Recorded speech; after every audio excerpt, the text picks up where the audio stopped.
नमस्कार बच्चों, आज हम देखने वाले हैं रेखीय समीकरण का 1.5 प्रश्न। ठीक है, 1.5 प्रश्न में इसमें हमारे पास जो भी हमने पिछले प्रसंगों में पढ़ा है 1, 2, 3, 4 प्रसंगों में वो सभी यहाँ पे लगने वाले हैं। उसके सभी नियम लगेंगे यहाँ पे।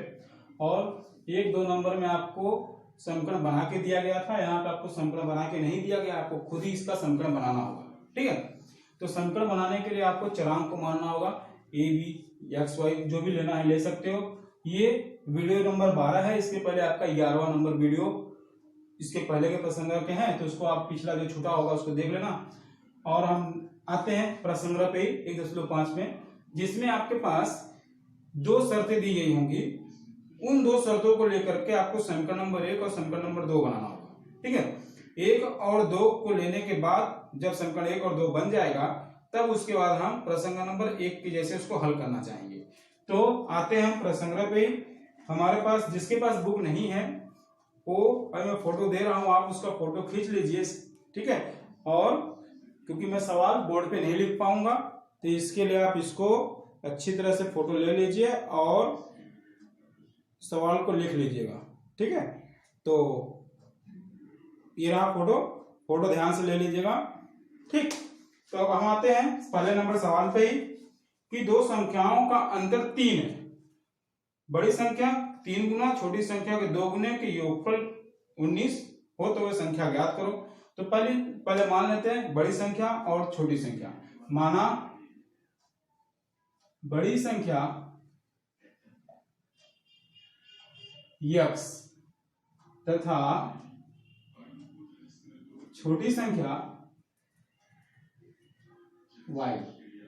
x और y हमने ले लिया, बड़ी संख्या और छोटी संख्या। फिर उसके बाद आते हैं पहली शर्त पे।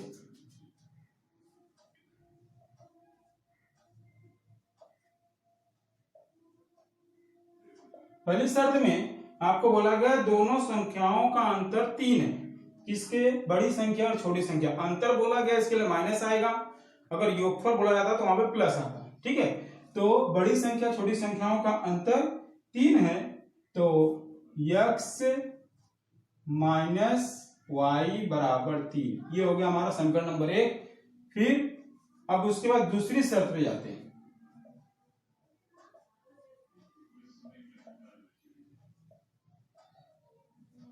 दूसरी शर्त में बोला गया है कि बड़ी संख्या का 3 गुना।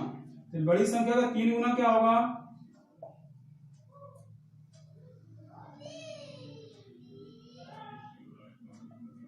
बड़ी संख्या हमारे पास कौन सी है? x का 3 गुना 3x।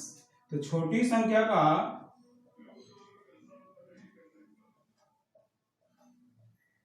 2 गुना बोला गया।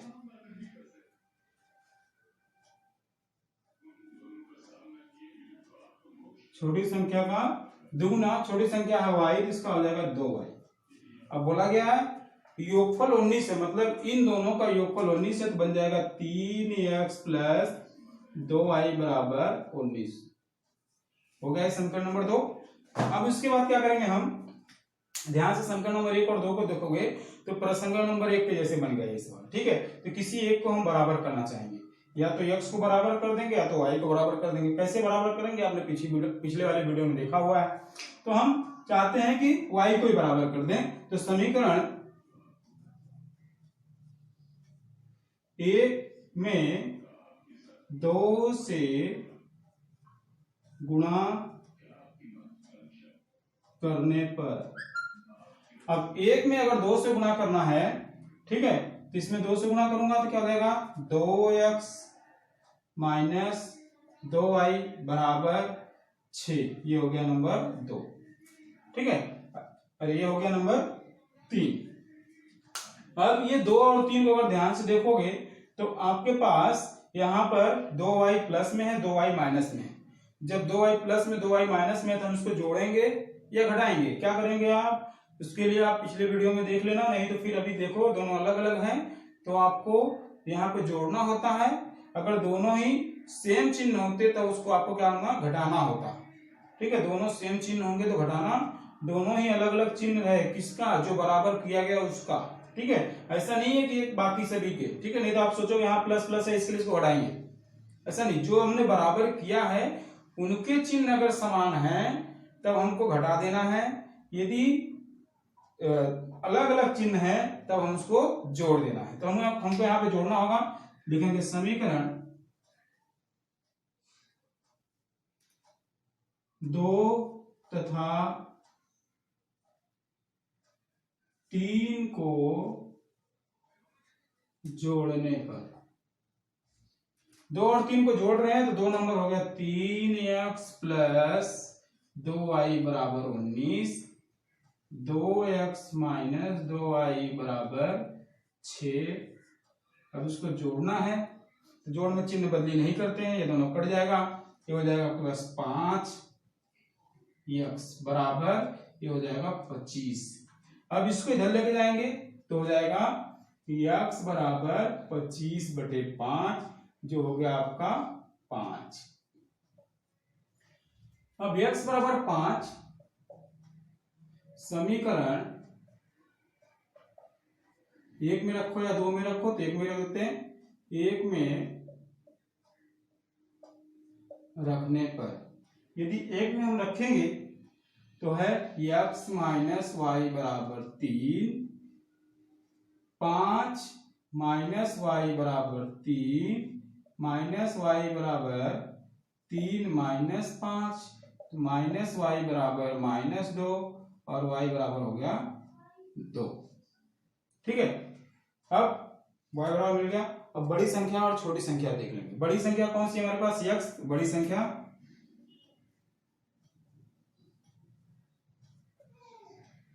संख्या बराबर कौन सा? x है जो 5 है। छोटी संख्या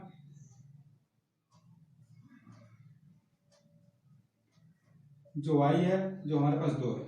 ये हमारा हो गया आंसर। इस तरह से आप इसका फोटो ले लीजिए और उसको लिख करके समझ लीजिएगा। ठीक है, अब हम आते हैं दूसरे नंबर सवाल पे।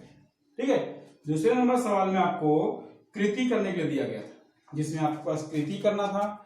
कुछ डब्बे दिए गए हैं दूसरे नंबर सवाल में। तो दूसरे नंबर सवाल में ये आकृति जो है आयत की है, तो हम आयत का ही गुणधर्म लगाएंगे, जिसमें आपको बोला गया है कि आयत की समभुजा सर्वांगसम होती है। ठीक है, तो हम दूसरे नंबर पे आते हैं और इसमें आपको आयत की आकृति दी गई है और उसको x y का मान बोला गया निकालने के लिए।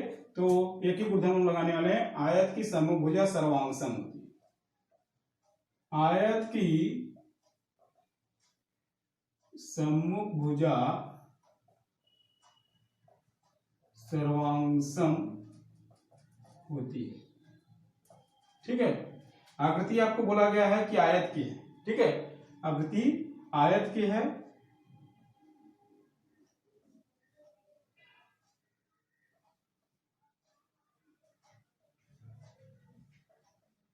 आकृति आयत की है, इसके लिए आयत की समभुजा सर्वांगसम होती है। तो पहली शर्त में हम पहली भुजा आपके पास बनने वाला है 2x प्लस y प्लस 8 बराबर 4x माइनस y। हम इसको पहली शर्त बोल सकते हैं।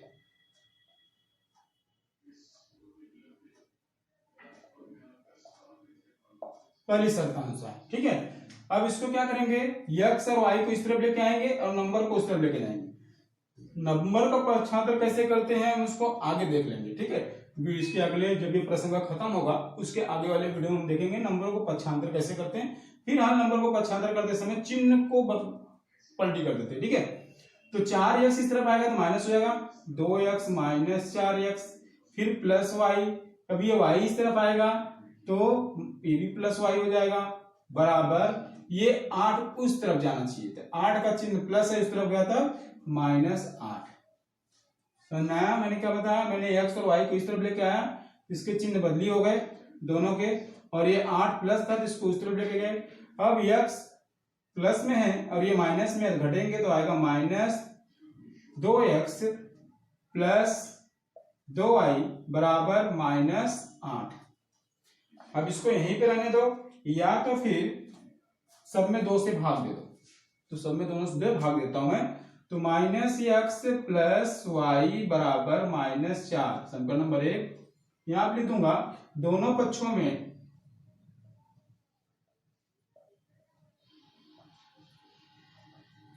दो से भाग देने पर, दोनों पक्षों में हमने क्या किया, 2 से भाग दे दिया, तो -2x प्लस 2y -4 है। अब दूसरी शर्त का होगा, दूसरा समीकरण,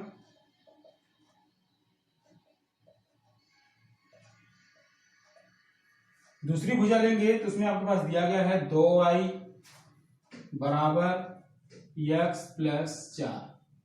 ठीक है, तो इस x को सिर्फ इधर लेके आऊंगा मैं और 4 वही रहने दूंगा, तो इसको इधर लेके आऊंगा, 4 x का चिन्ह प्लस है, इस तरफ आएगा तो माइनस x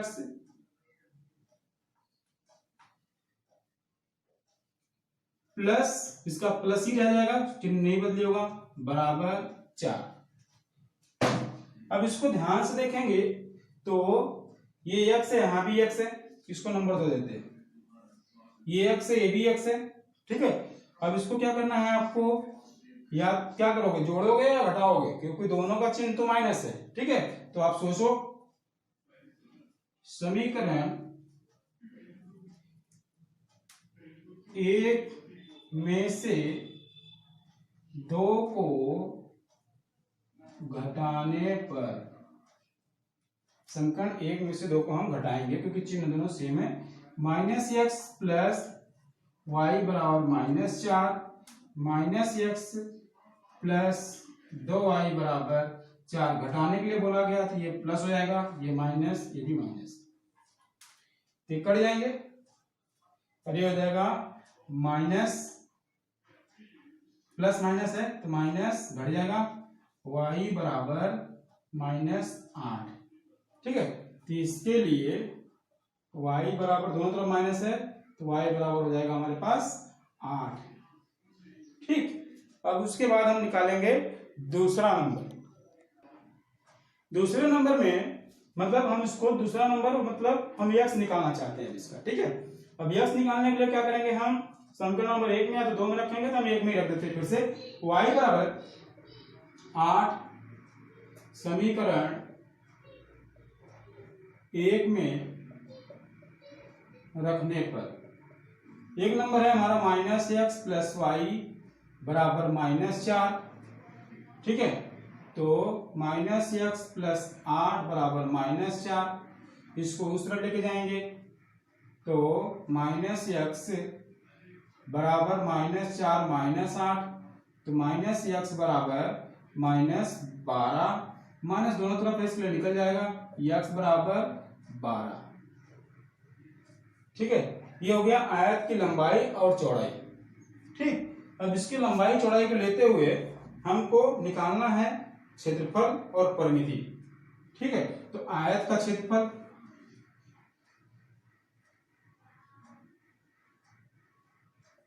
आयत का क्षेत्रफल होता है लंबाई गुणे, ठीक है, अब इसमें से हम किसी को भी लंबाई ले सकते हैं, किसी को भी चौड़ाई ले सकते हैं, ऐसा कुछ नहीं है आपके पास। तो हम ले लेते हैं x गुणे y, मतलब 12 गुणे 8, 12 अठे और 8 96 सेंटीमीटर का कुछ दिया नहीं गया आपके पास, तो इसमें आप क्या करोगे, इकाई लिख लेना।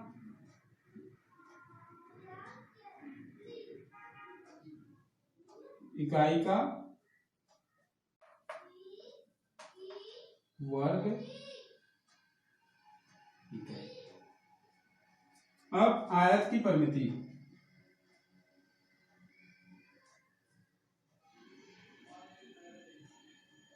आयत की परिमिति का सूत्र आपको पता ही होगा क्या होता है करके। ठीक है, 2 लंबाई प्लस चौड़ाई, तो हो जाएगा 2x प्लस वाई, मतलब 2 गुणे x का मान आपके पास 12 प्लस 8, मतलब 2 गुणे 20, मतलब 40 इकाई। ठीक है। तो इस तरह से आपके पास आयत की परिमिति और आयत का क्षेत्रफल मिल गया। फिर नीचे आप लिख दोगे आयत का क्षेत्रफल कितना है आपके पास 96 वर्ग इकाई, फिर आयत की परिमिति